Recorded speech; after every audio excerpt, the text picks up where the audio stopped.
AMU, American Military University, is proud to present Protect and Secure. Hello and welcome to the podcast. I'm Glynn Cosker, your host, and my guest today is Erik Kleinsmith, who is the Associate Vice President for Business Development in Intelligence, National and Homeland Security, and Cyber for American Military University. He is a former Army intelligence officer with vast experience in intelligence, counterintelligence, national security, and similar fields. He is also the author of the 2020 book, Intelligence Operations, Understanding Data, Tools, People, and Processes. So how are you today, Erik? Great, Glenn. Thanks for having me. Thank you for coming along and joining us. And that resume is quite impressive. I only gave out just the one paragraph version, but I know that you've done so much stuff in your great career. And one of those things is to do with the famous case, which is coming up on its 50th anniversary next year, and that is the D.B. Cooper skyjacking, which occurred in November of 1971. And to date, it's the only unsolved airplane hijacking or skyjacking in U.S. history. But I think I know you well enough to know that unsolved means it has to be solved, or at least that's the way I am about unsolved things. So, Erik, why don't you give us your give the audience the lowdown on what exactly happened on November 24th, 1971? Yeah, if you'd have asked me just even 10 years ago, why would I ever get involved in this case? I as somebody who comes from the intelligence side, it's a very different change to then go from intelligence, which is more predictive analysis of what's going to happen in the future, versus investigative analysis, which is really trying to recount what had happened in the past. And so, just as a quick overview of the case, this was an individual who had boarded a flight, Northwest Airlines flight, in November 24th of 1971, and he wrote Dan Cooper on his boarding pass, or as he boarded. The term D.B. Cooper came from the first media reports, and they just went with it after that. There really was no record of D.B. written on any of the boarding documents. Partway through the flight, he notified the flight attendant said that in his suitcase he had a bomb, and he demanded to be landed. The airline landed the plane, and I think it was up in the Seattle-Tacoma area, and he demanded $250,000 in cash as well as 2 parachutes, and that's one of the interesting parts is why would he ask for 2 parachutes when obviously he's just going to jump by himself? Well, he did not want a parachute that had been rigged. So if they sent him one that was rigged, he quite possibly could have put that onto one of the crew members and have forced them out the plane with a bad parachute. And so he did that with specific planning, knowing that that was kind of his insurance. When the plane took off the second time, it was just him and the flight crew. He then told the plane to take off and head toward, I think it was either Mexico or part of the Caribbean, which they started their flight plan. And it was just into that second flight where he had told the crew I want everybody up front. As the flight attendants were up front and the pilot, they noticed a noticeable shift in the weight of the aircraft, almost as if they're hitting an air pocket, and that they understood that was probably the moment that he had dropped for this type of aircraft. I can't remember the actual nomenclature, but it was the type that had a back entrance. And so you drop the ramp to the back of the aircraft. He had him fly at just over stall speed at a certain height. So it was obvious that it's as close as the conditions he could get to jump out. And then he was able to do that and jump out and again wipe down the area in the back, so there was no evidence or fingerprints of anything that he had touched on the aircraft. And so that's the last time anybody saw him. And a lot of the conspiracy theories, went from he died on impact, he never made it down. It's like he never survived the landing and all of that. It's interesting. A theory about him not surviving the landing or dying on impact, to me, there would be something that they would find. I mean, cadaver dogs, searching, and all sorts of different methods to try and find basically a corpse with a parachute on his back. So that, to me, is one of the least believable concepts. Some of the younger listeners on this podcast might be a little bit shocked to hear that you can just walk onto a plane with no security screening and actually have a real bomb in your suitcase, because he did have dynamite in his suitcase. Of course, back in 1971, there was no screening. It was basically like riding a bus, except you're in the air. So, well, what's interesting is the first, real recorded successful hijacking of an aircraft from a terrorist standpoint was only 3 years earlier in 1968, and it was a hijacking of an El Al flight from Israel. El Al has since changed their security measure that has since been successful in their airlines for the Israelis. And there's been some others, the Black September group and the Dawson's Field hijacking, where they're able to get several aircraft all at once and then blow them up in an undescript airfield in Syria.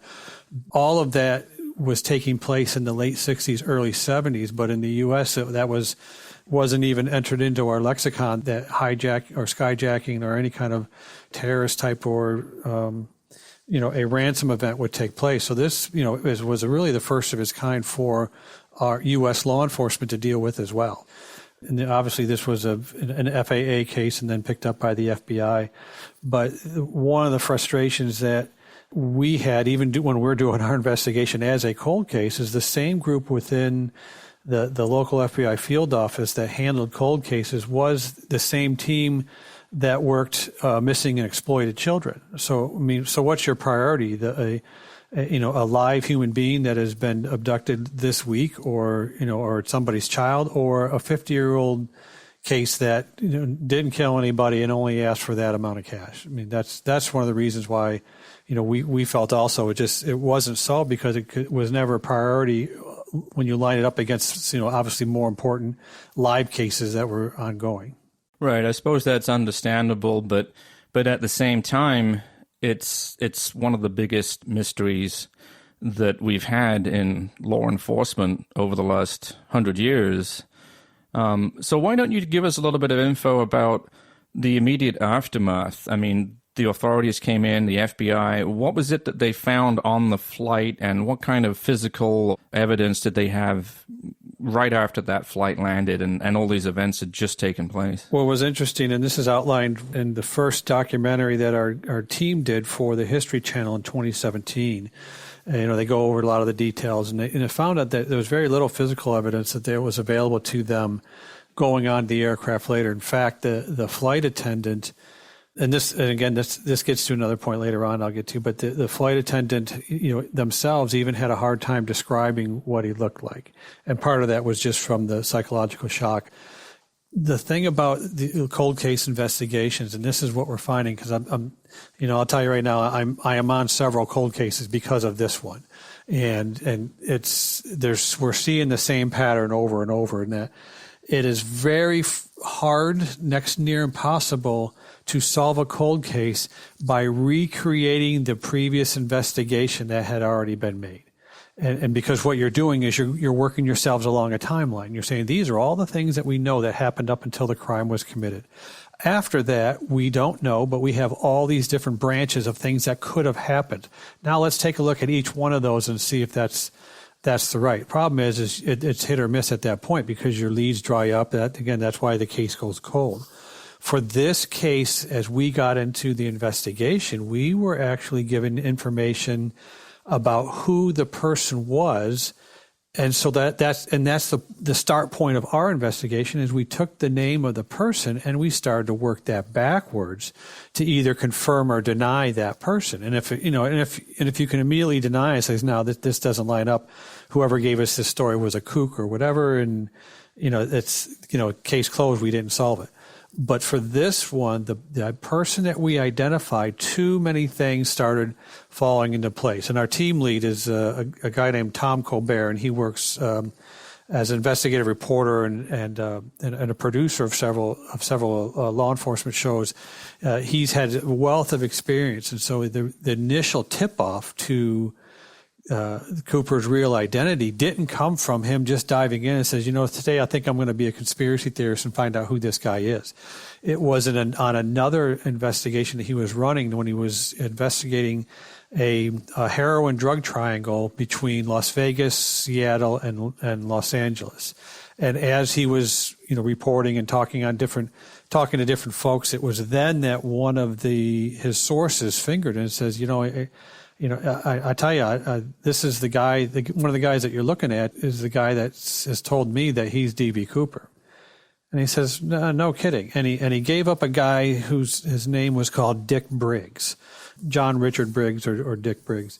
And as Tom started his investigation, really working solo, he identified that it wasn't Dick Briggs who was D.B. Cooper. He denied it for him by looking at some of the evidence that was available, but it was his friend and very close associate, a guy named Robert Rackstraw. And all of a sudden, as he was looking at that point, and that's when for him, and he was using old-time gumshoe reporting, beating the street, talking to folks, nefarious to legitimate conversations, finding out information, and all the pieces were pointing toward Rackstraw, and that's when he called me. And that was in 2011. So we've been working this for 9 years. So on the 40th anniversary of the jump is when we started, or when I started in it. Yeah, that would have been late in 2011. Now, so you've just named a gentleman, Robert Rackstraw. Now, could you give us a bit more detail? I know that there were some other suspects that the FBI had on their list. There was Ted Mayfield and Richard McCoy Jr. But this particular person, there was a photograph or composite sketch that the FBI did in 1971. And many people have probably seen it and not even realized it was, they've seen it and they recognize it, but perhaps didn't make the connection that this photo fit, this composite sketch was D.B. Cooper. But Robert Rackstraw, it's almost as if he sat for the sketch. There's a photograph of him that's out there in the public domain that looks exactly like this composite sketch. It could be like one of those apps that sort of turns your photograph into a sketch. That's how accurate this thing looks. Of course, you can't just go on that as being the evidence that he's the guy. So what, you said you've been working on it for that many years. So tell me sort of like what went on from 2011 onwards that sort of honed in on Rackstraw as the guy. The neat thing about how Tom approached it is, I was only one of several people that he called.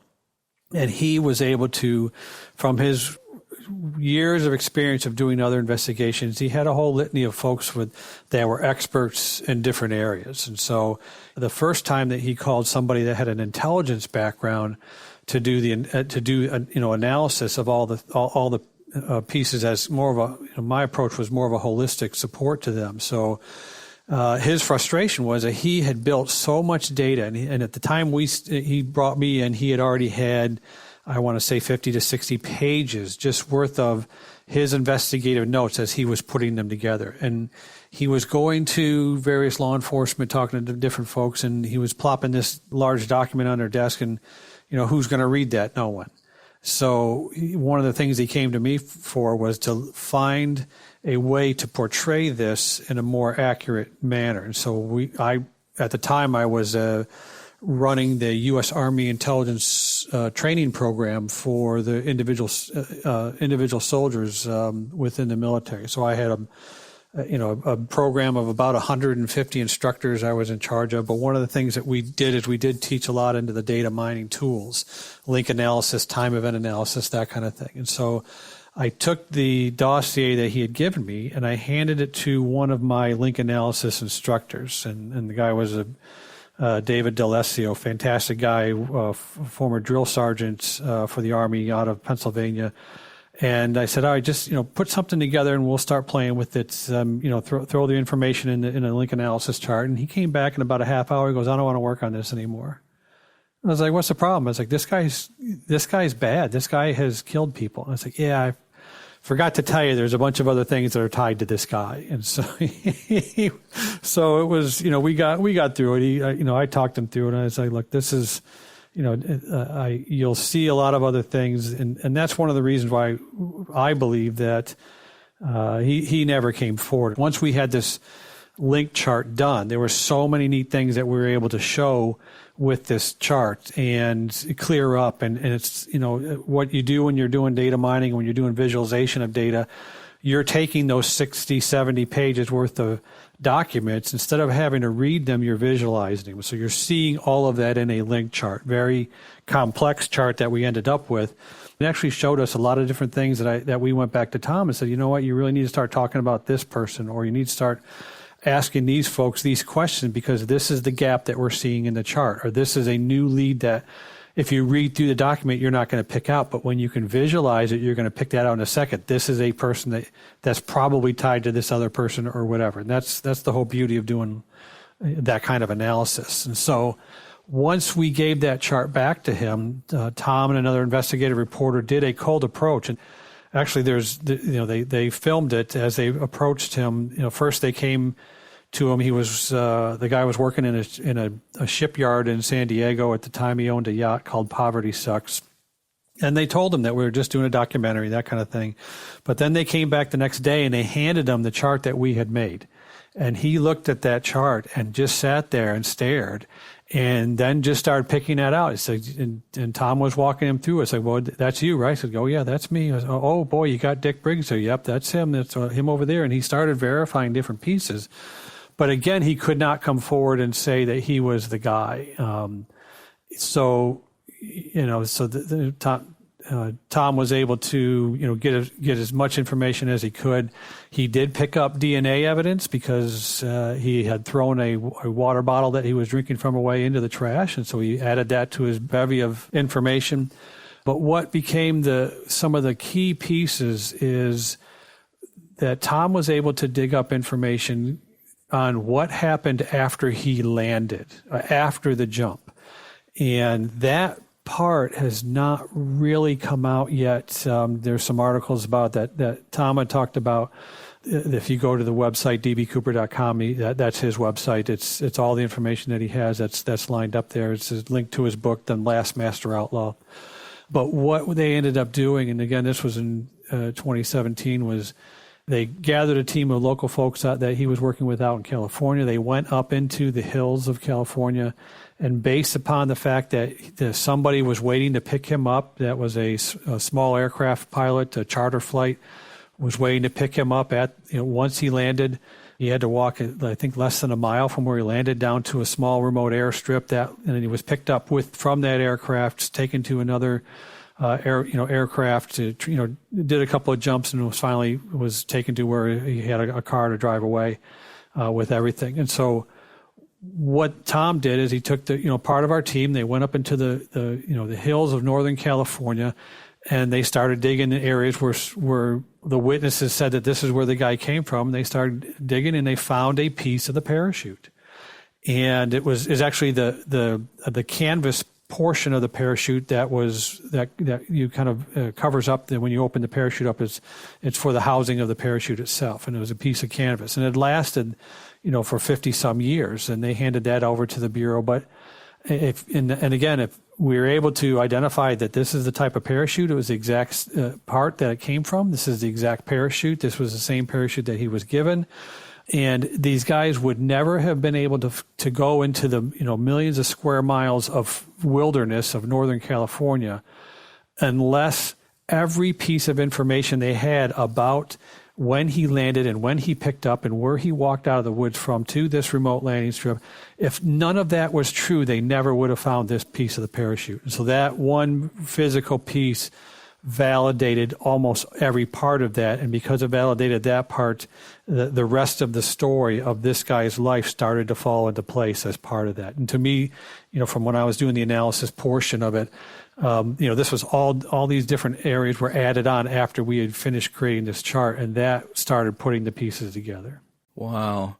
I mean, just listening to that, it sounds amazing. It sounds like a novel almost. It's almost like it's the way that you're describing these things, especially the link chart. Now, you showed me the link chart. I got a glimpse of it. And just to describe it to our listeners, it's basically a very huge poster-size flow chart, and correct me if I'm wrong, of all the different pieces of evidence, and it's a timeline, and everything just in your mind and in Tom Colbert's mind, it all points to this guy, Robert Rackstraw, as being the guy. And like I said earlier, there are many different people that the FBI were looking at, and the FBI back then, and even now perhaps, or over the years, over the last 50 years, they had a certain way of doing things.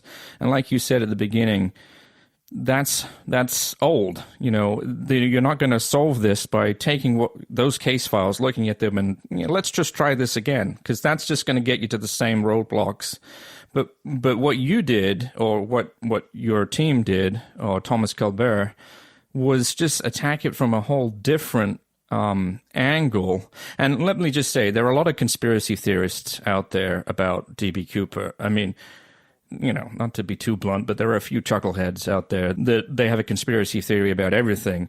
But you guys are legit, and I want our audience to know that. I mean, you guys are one of the premier teams that looked into this, and you don't get a History Channel program and a book, and there's some street cred with you guys, and I want to emphasize that, because there are a lot of theorists out there, and some of the theories are quite crazy. But what you've said is that he survived the jump and he went about his business. And you mentioned the DNA when Tom sat down and spoke to him. Was there DNA that was gathered in 1971? I know that he smoked like a pack of cigarettes on that flight, and they collected some of those cigarette butts. Right, and I think they were able to pull the DNA from it. The problem is, and it's not just this case, is there a lot of folks in law enforcement have a sense of frustration when you have to work with the FBI, and I can't remember just talking to somebody recently on a separate case. It was they had renamed the letters FBI was something like one-way information. And so if they're actually actively working the case and you present them with more information, they'll take it and they won't tell you anything. If they're not working the case, they won't tell you anything. And so it's a very one-way street, and it's a culture thing more than anything else. It's just, and again, as you're trying to protect the integrity of your own investigation, the last thing you want to do is leak out information that says, yeah, we think this is the guy or not, or something like that. I understand that. I get that. The problem was that in the middle of this investigation, and again, the same week that this History Channel documentary aired, the Bureau closed the case and said this is no longer an active case. And that all that did was just throw open the door for a lot of more questions from there. And so the lawyer that we had on our team filed a FOIA, or a Freedom of Information Act, so if the case is closed, that means it's no longer an active investigation. Therefore, you can ask for that information via this method. It has to be done through the court process. And so our lawyer that worked on the case, actually his name is Mark Zaid. And Mark Zaid's actually the same lawyer that represented the whistleblower for the Ukrainian scandal last summer, and that went all the way through impeachment of Donald Trump.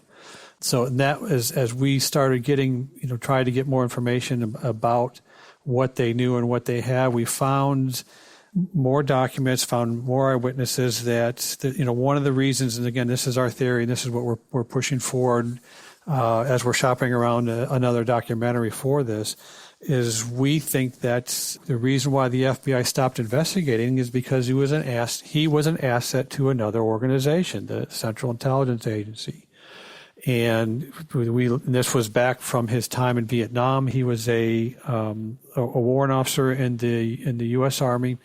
During Vietnam, he was a helicopter pilot, and he was involved in his mission for his that he flew was that they would U.S. Army would put several helicopters in the air during a firefight or a battle, and these were direction-finding helicopters, so that if somebody was firing a mortar round or any kind of indirect fire, they would be able to use several helicopters to triangulate from the acoustics of the blast and picking up the trajectory of the rounds as they were coming in, is be able to identify where those were being fired from. Now we have different technology to that, obviously that's a generation ago, but that's the way they did it in Vietnam. And so he was flying those missions, as well as another mission called Left Bank, which is it's included in Tom's book.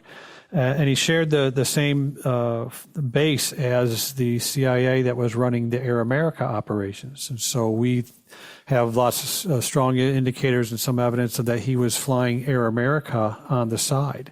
And we think that his relationship with the CIA extended into the 80s with the Iran-Contra flights. And that's all, that's just pieces that, again, without revealing, and again, I'm not revealing any classified information or anything like that, but the standard procedure that is if the FBI is looking at this guy and they think that, hey, this might be the guy, next thing you know, you're running up into another organization that says, you can't touch him, he's ours.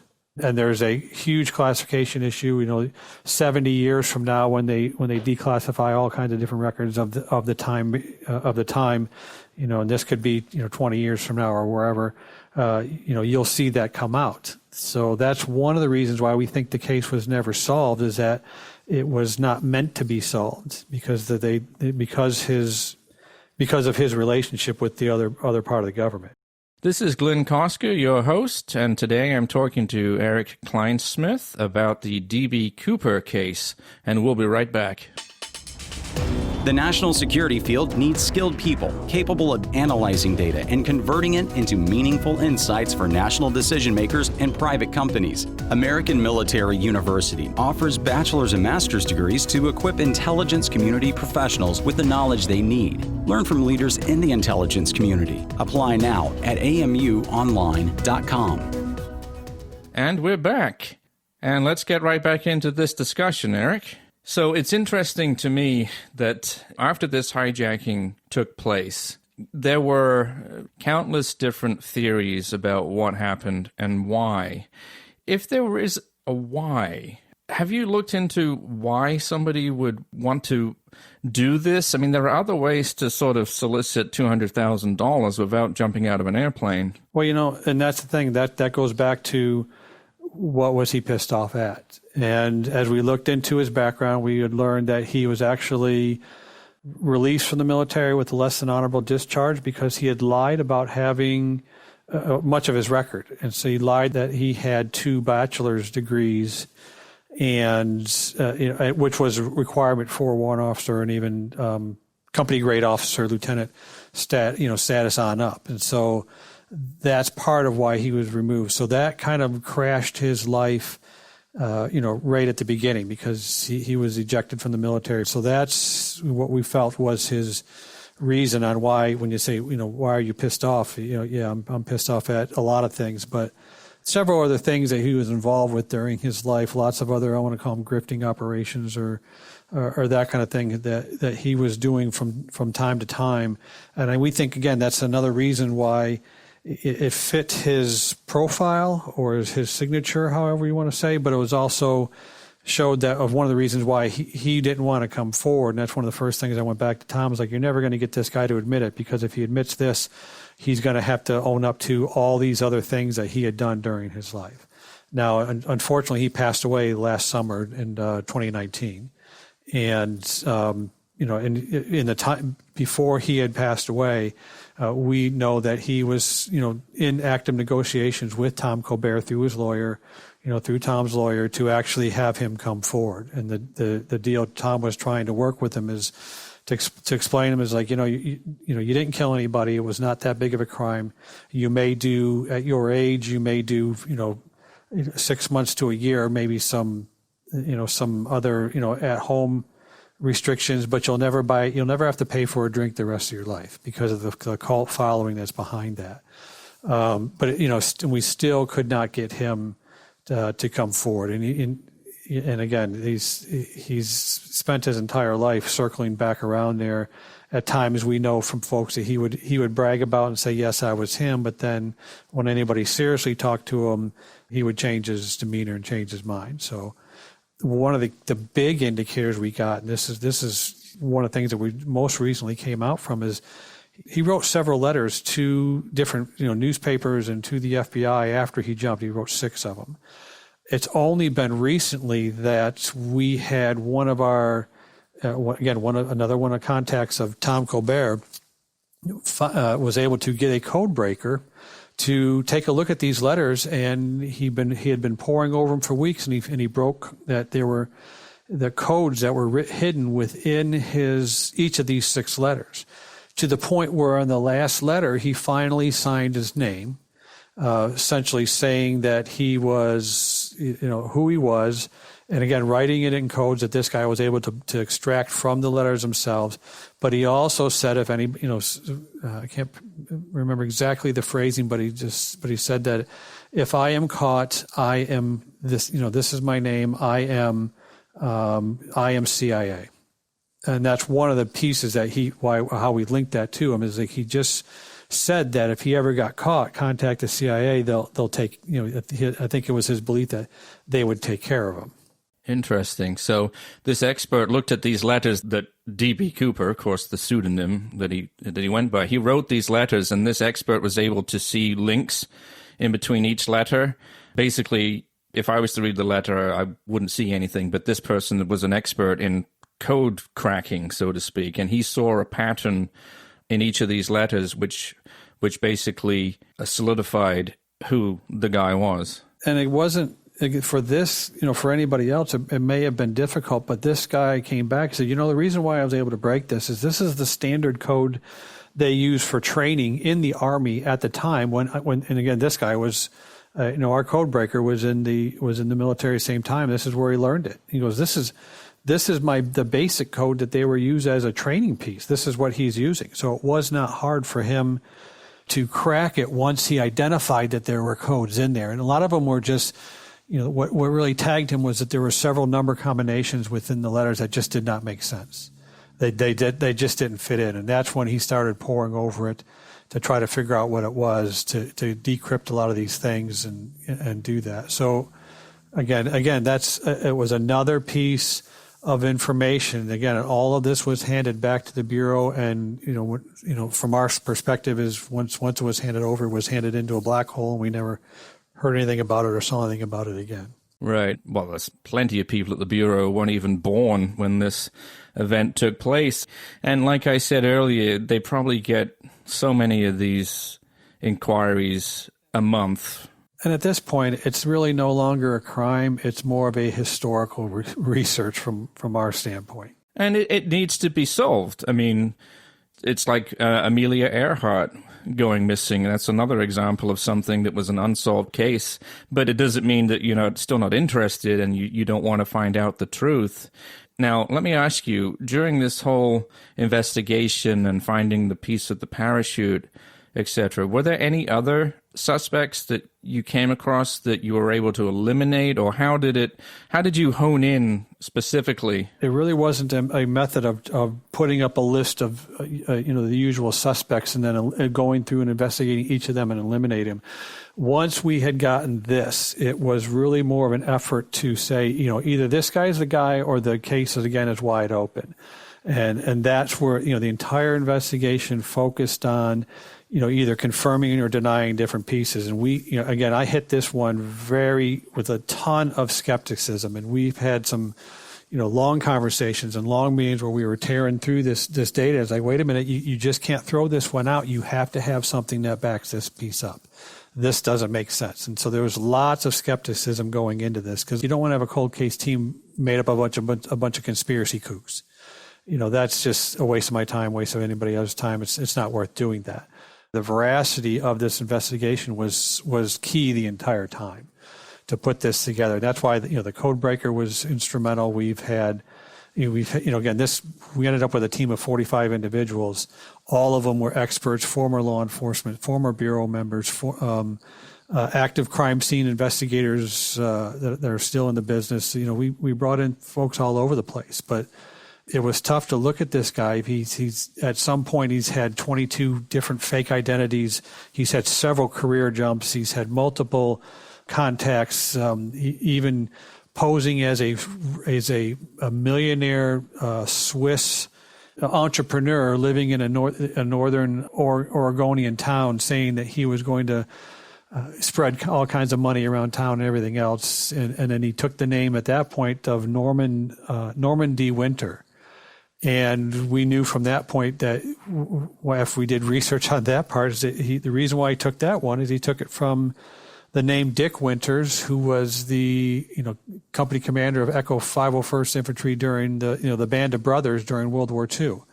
And so he took that name because he knew who he was and he knew his history, and so that became kind of his persona during that one period of his life after the jump. And so the guy's story is just so fascinating of one thing after another that he had done to subvert the system and carve out a life for himself using a unique pattern.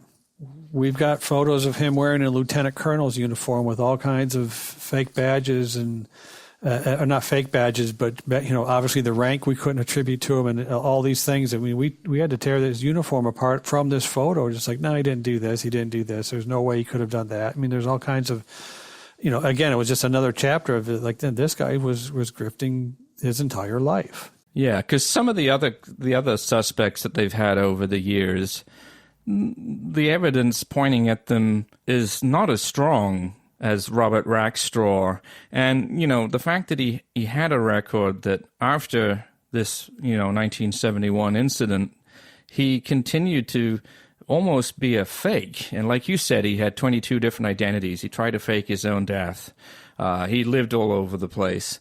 I mean, to me, and I don't know as much about it as you do, but his credibility is not exactly 100% stellar here. I mean, he sounds like his whole life was a fake or a joke, or not a joke, but it was a lie, basically. So how do you believe anything he says? We got to the point where and I say this over and over, we got to the point with our investigation where I was under the belief that if this guy didn't do it, OJ did it. And there was just too many things that were in there. For intel, we don't have to have something that's provable in a court of law for us to do intelligence analysis. We got 5 or 6 things that says somebody's a bad dude. We can go forward with our analysis to whoever we're supporting and say this guy's a bad dude. But from the legal standpoint, you need to take into consideration all the exculpatory information, mitigating information, anything that exonerates this person. All of those have to be argued against. But we got to the point where we handed the Bureau hundreds of pieces of evidence to include the DNA, to include these other pieces that all these things that we had learned about it, and that's where it stands right now. So the History Channel did this documentary in 2017, he was still alive. And so it was a 2-parter. And even after we watched it, it was like everything was great up until the last 15 minutes. And then it was like a deliberate attempt by the producers of that show to completely obfuscate and muck up the investigation and discount it and say you don't know what you're talking about, and then leave it very open-ended. And Tom Colbert was very shocked and burned by the investigation, or by the documentary itself, and it's just like, why they did that? Because they didn't want to get sued because he was still alive, and he was suing Tom Colbert because the documentary had given him a heart attack, literally, when it aired, and he was suing Tom Colbert and the investigative team for $1 billion. The production company was probably thinking, I don't want him coming after us. But the point is, on all of that, was that you guys did some excellent research, and not just over a couple of months. I mean, it was over years and years of painstakingly going through every piece of evidence until you were able to prove it, in effect. And it is a little troubling that you have effectively proven it, in my mind. And our listeners can go and look at the book and probably find that documentary. And you said it was dbcooper.com. dbcooper.com is the website that Tom Colbert has, where there's lots of information. What's interesting about this, Tom is getting ready to close this. He's talking to different folks about some documentary deals, that kind of thing. In the middle of it, we had somebody call us from out of the blue and says, I got another case for you. And I can't talk about the case because it's still ongoing, but it's one of those where it's just as notorious as this one. But again, it was because somebody said, I have a final piece to this other puzzle. do you guys want to pick this one up? So we picked it up, and we've been working it actively this summer, during the pandemic and everything else. And it was just in the middle of the summer that we got another call from somebody else. This actually came through one of our faculty members in our criminal justice department, Jennifer Buchholz. She wrote an article about doing cold cases because she, as a private investigator, as one of her many jobs outside of our university, she was contacted by somebody who says, "Hey, I'm working another case," and she wasn't sure who to turn to in the schools. And immediately, the folks that knew me said, "You need to talk to Erik." And so she, her and I got together, and I got together with her source. I got her source and Tom Colbert together, and lo and behold, we had a third case that we are now actively working to the point that we think we know where to look for missing persons. We think we need to know. We think we're going to get some. Right now we're actively seeking out some DNA to link a person to another crime. And it became one of those things where this methodology has just proven itself to me personally 3 times, and to Jen and to Tom several more times on other cases, as we work within our school. And if you look at the average age of our students are 33 years old. That means they're in the workplace. That means, and we're going to limit it, obviously, we're limited it to graduate students and alumni. And that if you have these, graduate students, these folks are active investigators. We have a huge footprint in law enforcement, a huge footprint in intelligence and security.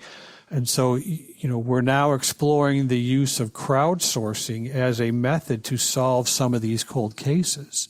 And it's just really now coming up with a structure of how do we herd all these cats? How do we have a no-kidding rational method for nominating a case, a rational method for having a case manager or deputy case manager chair that through, and then a transfer committee that says that we think we have enough here, and we've done enough devil's advocacy, we've done enough trials on it, that we now think we have enough that we can transfer this back to law enforcement to assist them. Now that is it's a very unique concept. There's only 1 or 2 other schools that's even attempting something like that. But with the size of our school being 100% online, we could possibly get a huge set of involvement on working several cases. Now, there's, I think, 25,000 unsolved murders within the U.S. There's 1,000 new cold cases that emerge every year, or cases that go cold every year for some significant attacks or crimes that take place. There's the law enforcement just does not have the time to actively keep continuing to pursue these. But what is out there is you've got a whole bevy of criminal justice students all throughout the U.S. and the world, and you have retirees who may not physically be beaten on the beat, but they have the mental capacity to continue to work part-time as something that to do what their life has already been dedicated to, is solving these crimes. And they still have the skills and demeanor and understanding on how to work that. And so that's the potential here of using, what we have available and using crowdsourcing to go after some of these cases is enormous. It is enormous. And you mentioned Jen Buchholz, and she's been a guest of mine on this podcast, and we talked about surveillance on one of them, and we talked about cold cases on the other one, and how they're using forensic genealogy to track down suspects in cold cases. And to me, a cold case, it's never frozen. There are ways to defrost that cold case and get it back into the public view. And of course, recently with the genealogy side of things, we saw the Golden State Killer was identified. And that was a case that went back, obviously, into the 70s as well. But the point is, it gives some closure to people who were affected.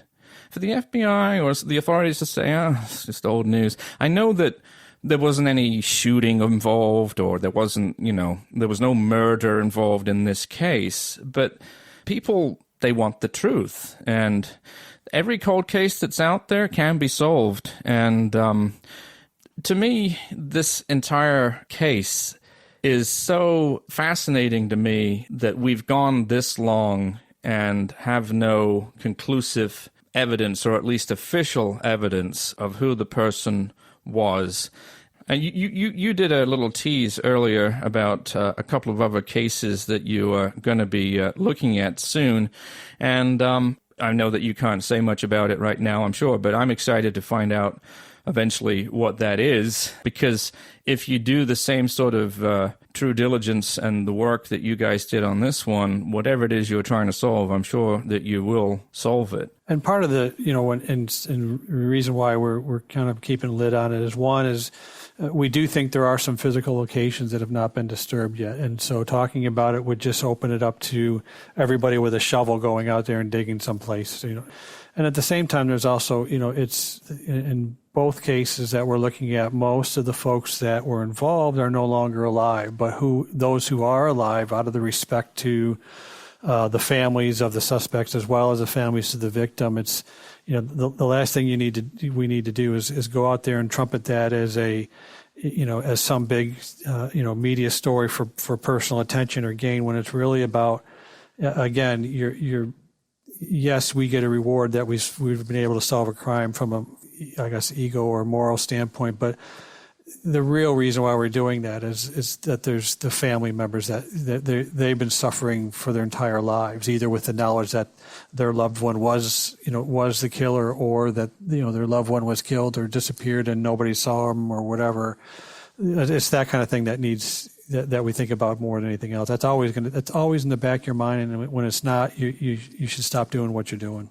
Well, if unmasking the Golden State Killer is anything to go by, then I know that there was some victims who survived his onslaughts, and I know that the closure that they have gotten from the investigative work that brought him to justice, there is some major closure involved.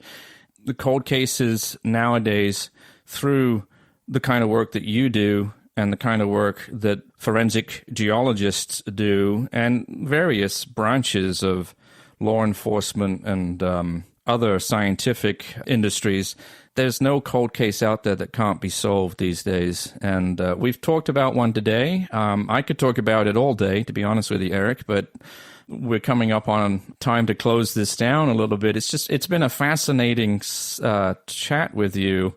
And I know that our audience has probably been very interested and compelled about this case and how you've got to the bottom of it. And again, if anybody's interested in the case evidence and some of the other media research that Tom Colbert and Erik and the team did, the website is dbcooper.com, and I encourage people to go look at that. And actually, the chart that we created is on that site. Great. So, it's massive, but that's on that site as well. That chart is very interesting to look at, and I encourage our audience to go look at that too. So, Erik, I just want to say thank you for being with us today. It's been a pleasure. Well, thank you, Glenn. And I hope that we can have you again as a guest in the future. As soon as I can come back and tell you something new, I will. All right. I'm going to hold you to that. All right. All right. Thanks, Erik. For more information about our university, visit us at amuonline.com. Thank you for listening. AMU, American Military University.